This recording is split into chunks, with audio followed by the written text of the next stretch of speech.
Well, ladies and gentlemen, welcome back. It is Tuesday, and you know what that means? Time for another episode of Tuesday Tao. Change your thoughts, change your life, living the wisdom of the Tao. The Tao Te Ching coming to us from 2,500 years ago. The great master, known as Lao-tzu, gave us some practical and yet very profound, transformative lessons on how we can not live our lives in a new way, but begin to experience whatever it is we are doing in our lives in a new way. And so we don't necessarily need to change our actions.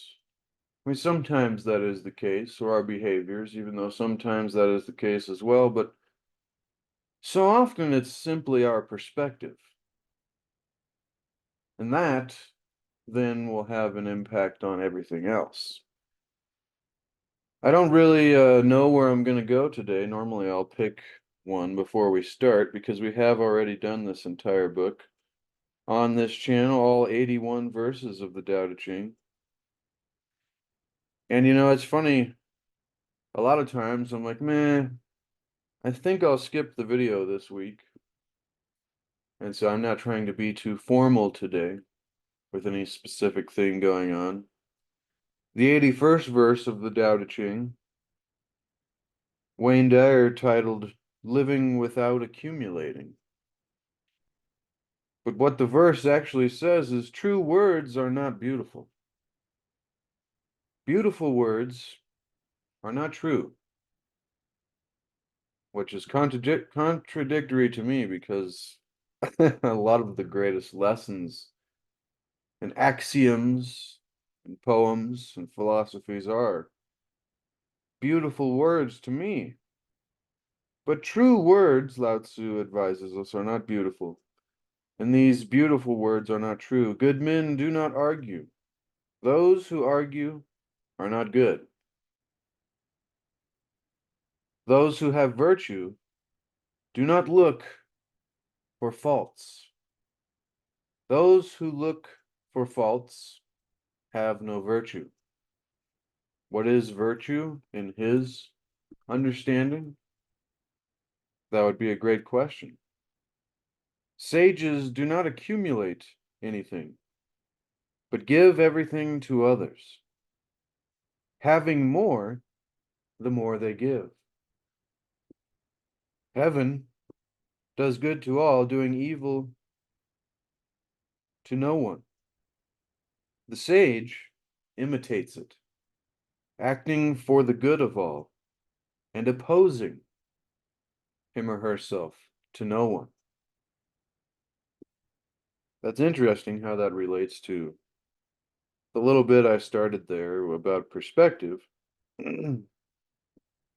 It is really windy here today, ladies and gentlemen, but it's still a beautiful day regardless of the weather. And I like that philosophy. I learned that from somebody I worked with a couple years ago. He would always say, it's another beautiful day. And I was like, one day it wasn't. And I was like, wait a minute, man, it's like sleeting and snowing outside. It's definitely. And he said, oh, no, I'm not. He goes, I don't care about the weather. I'm not sure exactly what he was talking about, but I liked the philosophy there. That really a beautiful day doesn't have to do anything with the weather.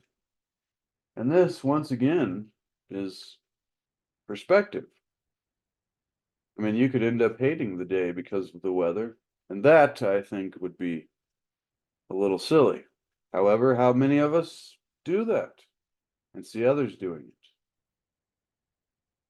It's just interesting the kind of impact that a little bit of perspective can have and how we get caught in our routines and not even thinking about the way that we think about things. But I don't know. How many of us have time to actually do that? How many of us have those personal moments where we can reflect on what it is we think about what it is we think about, if that makes any sense, ladies and gentlemen. Wayne Dyer says here, talking about this 81st verse, the final verse of the Tao Te Ching, he says, this final verse provides this closing message of the entire collection of ideas that sum up this incredible work, that we came from no thingness, not nothingness. I think so often we get a bad understanding because of, you know, common, I don't know if stereotypes would be the right word, but common perceptions and themes that are created from certain words. Like the term pagans. So often when somebody talks about pagans, there's this weird image that's created of like strange, negative, like seeing these people who are like wild people and but really it simply means a country dweller and someone who practiced a different, spiritual philosophy than that which was the main one of the land, being Christianity at most times. But we'll save my opinions on that for another day because it's all connected. I mean, no matter what spiritual philosophy perspective you come from, when you get beyond the dogmatic, you begin to see that there is a underlying connection. There is an underlying connection. It makes me want to, like I said, I'm just going wherever my mind goes today, so.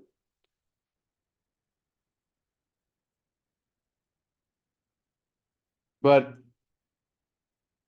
it's this idea that things can transcend beyond separate teachings. I mean, the these maxims that are familiar from the Christian scriptures, but both of which have been used by the Egyptians for centuries before the Christian era. And this mystic knowledge that is once again an underlying foundational point, which seems to do with this understanding of not only our own spirituality, and whatever that means to you, but more simply, hello, kitten. Hopefully she doesn't walk on the keyboard. But more simply, our psychology and how we can experience life better through this new awareness.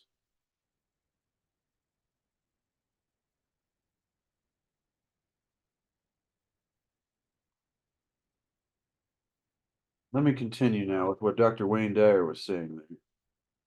We came from no thingness. The place of our origin had no things. The place of our return is one of no things. Baines. But that doesn't mean nothing. How does that work? Well, let's see what Wayne Dyer says. Therefore, Lao-tzu is inviting us to replace this idea of the accumulation of more stuff and the joy that that brings us, and to replace this with the celebration of our true essence.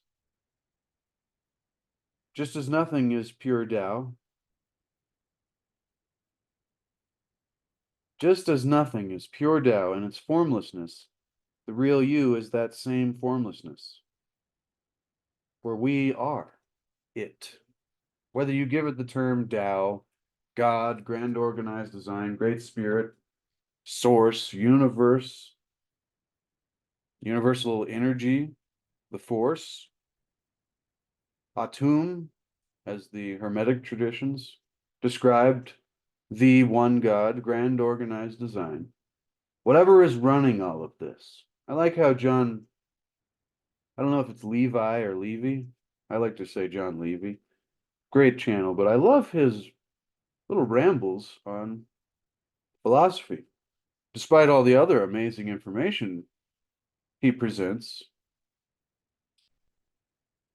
and personal theories, but yesterday, I think it was this week's video, in part two, he was talking about consciousness, but not really consciousness in the classic sense. More of it being this awareness that we all have, which is often the way that the Tao is described as doing all things, but seemingly doing nothing at all while leaving nothing undone. So, in other words, the function and operation of all of reality as the shadows move, as all of this, the beating of our hearts, the, the breaking down of our food into all these processes that we have zero involvement in. And if we did, I like how he put this, frankly, we would have no good ability to do them and we would screw it all up anyways. If we were involved in all of these processes that to us is just being done. It goes back to the old Zen philosophy saying that you are not doing anything, really, but you are just being done. And then John Levy mentioned how choices and decisions, we can make choices and decisions, but really it's kind of superficial into the functioning of the whole, this underlying force or consciousness that is running it all. And so when you get to this point, and this is what I really loved about what he had to say, is that it's really relieving and freeing. And you can begin to kind of just attempt to let go of control of, and being so upset by not having control. And hopefully you can begin to enjoy the ride, or at least be along for the ride. That is this great unknown, this question. See, I don't know. I'm just, once again, totally informal today, just going wherever my mind goes, ladies and gentlemen. Because once again, I was like, I don't know if I want to do a video today. I'm just going to skip it. And I was like, all right, I'm going to sit down and not worry about it. Because as I found, the secret to success is literally just showing up. And so if you're here, thank you for being here. I love and appreciate each and every one of you that spends time here with me and Lao-tzu and Wayne Dyer and all the wonderful authors and poets and mystics and philosophers and sages of the ages. Ladies and gentlemen. Are you getting a close-up on your ear there, Beans? At least she's not being too wild today. She's doing better, ladies and gentlemen. The Tao Te Ching, Book of the Great Way, as it translates to, attempts to attract us to a way of being that recognizes nothingness as the Tao. You could call it a God-realized way of being, but I think that gets a little bit fluffy for some people. Like, oh, you're God-realized, huh? Like, well, you must be special. But this is not the point. It's not about being special. We are all a part of this. Like another way to put it, which is a Christian scripture, is you all have the spark of divinity within. I would change it a little bit through other translations that we are all a spark of divinity, or we are all a piece of God. Everything. Reality. And so therefore we are just as much God as the ants and the trees and the plants and the bees. I don't know. But so when it comes to this idea of living a God-realized life, or that you are gods, is it not written, Jesus said when the Pharisees came to him, as much as I get down on Christianity, it was the springboard, the base point to learn more spiritual philosophy, to go beyond the dogmas and, the trap, fear and guilt and control and sin, and free yourself to be that spark of divinity, to express it fully, and hopefully for us to become enlightened men and women and get back to the previous golden age. Actually, the next one. Previous one's already done with, and it'll be a different one next time. But I'm rambling again, like I always do, and you know that. However, like Jesus said to the Pharisees, who were coming up to him, the religious people of the day, saying, "Oh, you tell us all of these things, and you say that, but you blaspheme, saying that you are God, or the Son of God, or that we," and he says, "Is it not written in your law that I have said that ye are gods, that you are gods even?" And I think he was trying to like get them to understand this idea of like, you're being so egotistical and judgmental about this. This is a philosophical thing that applies to everybody, and there is no ego and judgment involved. We are all gods, and we are all a part of this together equally. That doesn't mean some of us aren't talking about frequencies and resonation, moving away or moving towards source in our temporary human experience as a spiritual being here, but nevertheless, I don't even see, I don't know where these rambles come from. Maybe that's why it's fun to do this, ladies and gentlemen. Maybe that's why it's fun to do this.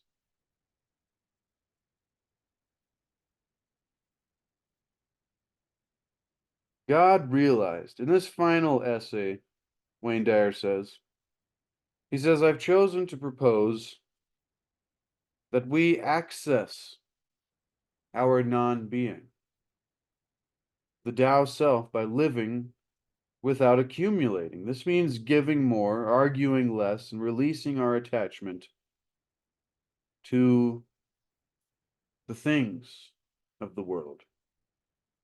This doesn't mean we can't appreciate things. That would be the opposite understanding of this. Giving up your attachment doesn't mean that you no longer like anything and you hate it all. It's very easy to take this the wrong way, and I've noticed that through my years of studying this kind of philosophy. Is for those that aren't interested or wanting to discover a new way for themselves, this kind of information presents itself as almost arrogant and the opposite of any kind of help that you would be looking for. Because if because can all easily be taken the wrong way, and if you do so, it makes it seem totally useless and terrible.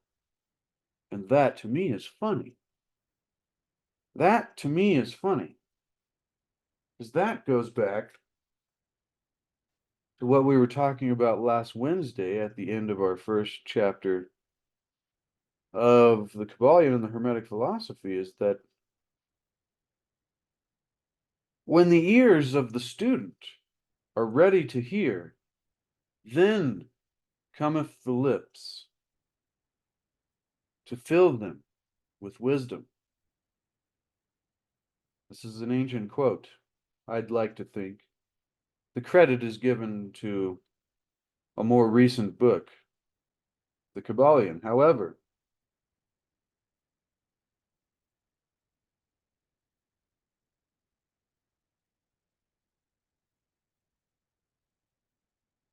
it's like, according to the teachings, and this is what we read last Wednesday. According to the teachings, the passage of this, I'm going to paraphrase for the purpose of what I'm talking about here. The passage of this philosophy, this new way, to those ready for the instruction, will attract the attention of such as who are prepared to receive the teaching. And I think that is how this works. And that is why it seems so confusing. Why is it not so prevalent and so widely talked about? Because being ready and being attracted and having your attention on certain things is really so different for so many of us to get us to the place that we would be ready for the instruction of certain things and that we would even be prepared to receive certain lessons. Like, isn't it funny how in life you've messed up on something 20 times and somebody says something one day, one way, and you're like, wow, aha. It's like this aha moment, satori, in Zen philosophy, this instant enlightenment or this instant new awareness, momentary enlightenment, the aha moment. And this is how it all works, I'm assuming. And likewise, when the pupil is ready to receive the truth, then this philosophy or knowledge or whatever it be that we are ready for personally will come to us, to him or her. When the student is ready, the teacher will appear, and so often it's not a teacher as we would formally think of it. Such is the law, it says. The Hermetic principle of cause and effect in its aspect of the law of attraction will bring lip and ear together, metaphorically. And so, I don't know, I just find that so interesting.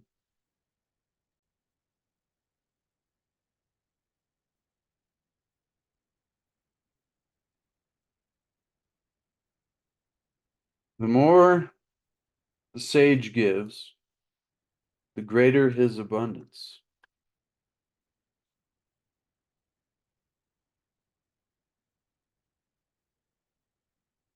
All of this wisdom of nothingness comes out of the offerings of Lao-tzu, the ancient spiritual sage who wants us to experience the bliss. That's the point of being all by knowing a non-accumulating place of this, once again, not nothing, but no thingness. It is difficult, Wayne Dyer continues, to imagine a world without things, yet in this final verse of the Tao Lao-tzu takes us through what such a world would look like. You don't need beautiful words, since there is no thing for us to describe. There is no thing to argue about, as there are no possessions to fight over. There's no fault finding or blaming. For all that to exist, it would have to go beyond a hidden source, a hidden oneness. That is a non-separation of things. Now, us, as our human experience, from our survival, subconscious, instinctual programming that in psychology is talked about as the ego, looks at everything as separate. I am this. This is a kitten. Right, Beans? This is a kitten. Whoa. And, like, I am this and everything else is separate from me. And then we tend to get this idea of reality as the bulldozer, where we're going to conquer it and destroy and take over. But this, as we can see, is the wrong. This is not the correct understanding. I don't know if I would say that it is wrong, because it is just part of it all. However, for all that exists is the hidden virtue of the Tao, of the source. And finally, there's nothing to collect, amass, or accumulate, which leaves you in a state of creating, giving, and supporting.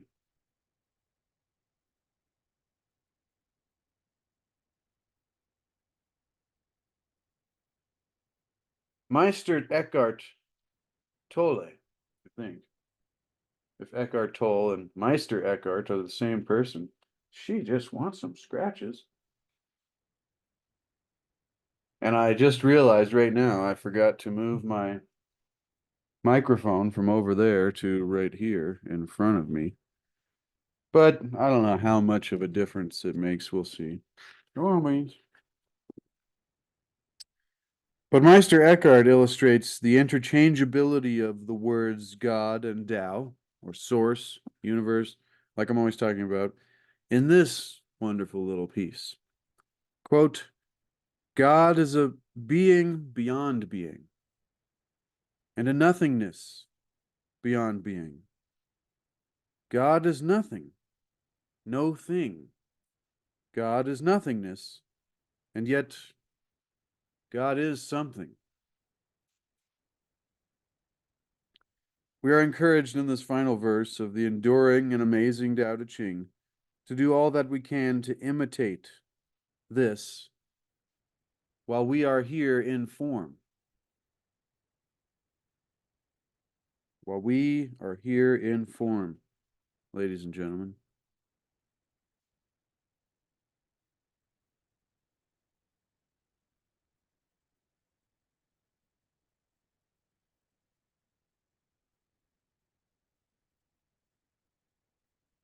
As I reread the final edit of Change Your Thoughts, Change Your Life, Dr. Wayne Dyer says, I was presented with perhaps the greatest personal challenge of my life.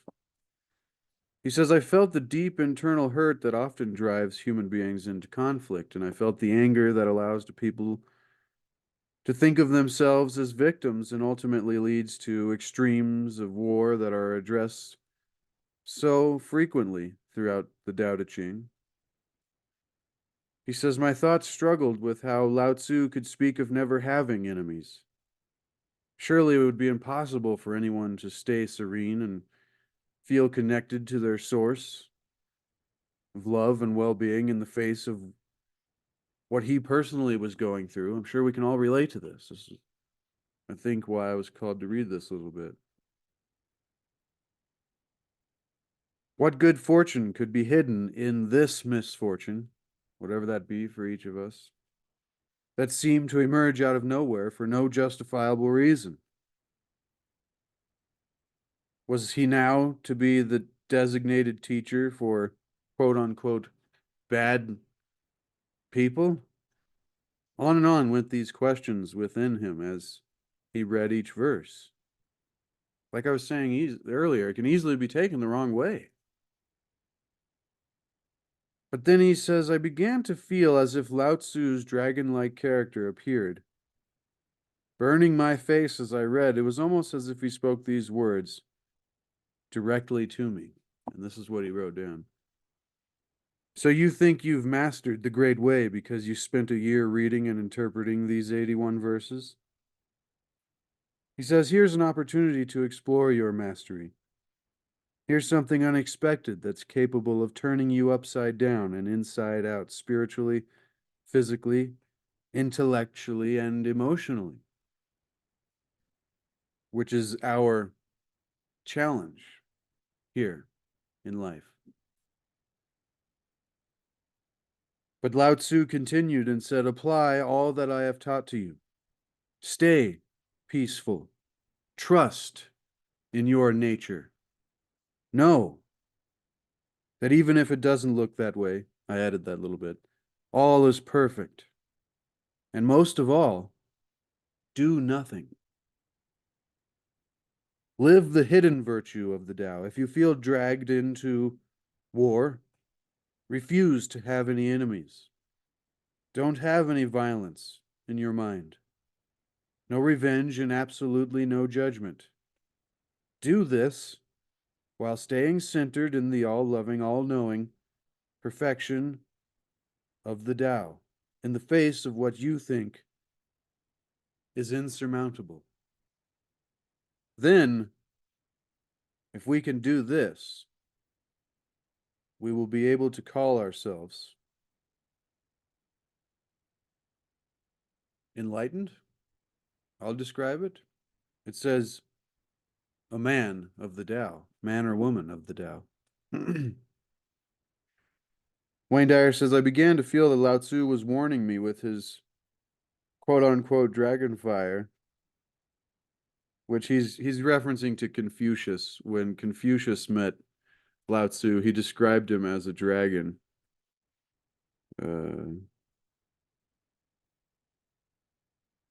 Confucius told his disciples that Lao-tzu was a sage, a dragon with mysterious powers beyond the understanding of most people, including Confucius himself. Remember, Confucius say, no, that's just a joke. That's just a joke. We're taking this a little more seriously, which is rare here. Lighten up, ladies and gentlemen. This is spiritual philosophy. So once again, thank you for being here. I love and appreciate you. But he says, I began to feel that Lao-tzu was warning me, as each verse was exactly what I needed each time I reread it.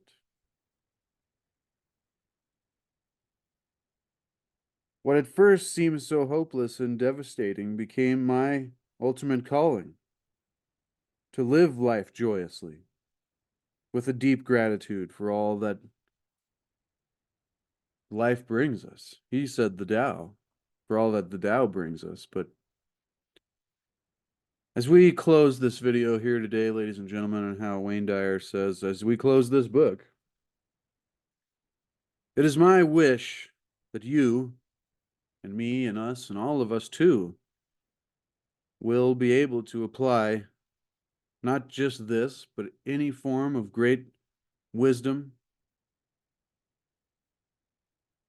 specifically today, this great wisdom of the Tao, so that we can, even in the most difficult of times, change our thoughts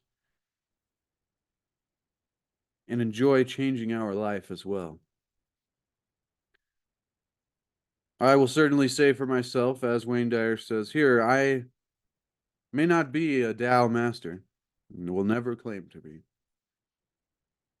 But he says, I am a man of the Tao. However, these words of the Tao Te Ching came to be written and endure over the 25 centuries, 2,500 years. I'm honored to have been called to help clarify them for you. I'll say on my own behalf to help to attempt to clarify and understand them together with you. He says, I am at peace. Thank you, Lao-tzu. I didn't know we'd go there today, ladies and gentlemen, but that is a boom to the wisdom of the Tao. And I guess the 81st verse of the Tao Te Ching, but I kind of went around the block a little bit, metaphorically. I so often have no clue what I'm going to title these videos. No clue. But it comes to me, and so I'm going to attempt to practice the Tao and do nothing. And seemingly, we will leave nothing undone.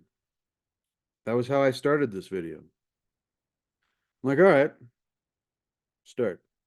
What am I doing? I don't know. I'm just here, being. We're not human doings, ladies and gentlemen. We're human beings. And I think so often we're too busy trying to do, and we need to just kind of be. Whatever it is we are doing, if that makes any sense to you. Let It Be was a good song. Remember, ladies and gentlemen, Seek to achieve and maintain happiness through enlightenment, through greater awareness and understanding of the nature of ourselves and of our psychology, our spirituality, the nature of reality. So that through this increased awareness, we can increase the quality of our lives and the lives of those around us. Remember, our lives are made up of moments. And so if we can increase the quality of our moments, then it stacks up. Also remember, ladies and gentlemen, that there is no way to happiness. Happiness is the way. It is the activity that we must create the ability within ourselves to bring to life. Bring happiness to life. And then all those things we've been telling ourselves, oh, when I get this and have that much, and becomes irrelevant. Because then we are there. And then hopefully the entire journey is wonderful. And also remember to seek to discover the lost wisdom of the ages and the hidden mysteries of our history. Thank you so much, ladies and gentlemen. I love and appreciate each and every one of you every time. I love seeing your comments in the chat room, in the live premieres, as well as the comments after the video goes up. It means a lot to me that you would spend your time here, time being one of the most valuable things that we have, our attention and our time, ladies and gentlemen. So really think about where you put your time and attention. And then begin to consider how that relates to the experience that we've been having. Time and attention. Anyways, different video, different subject there.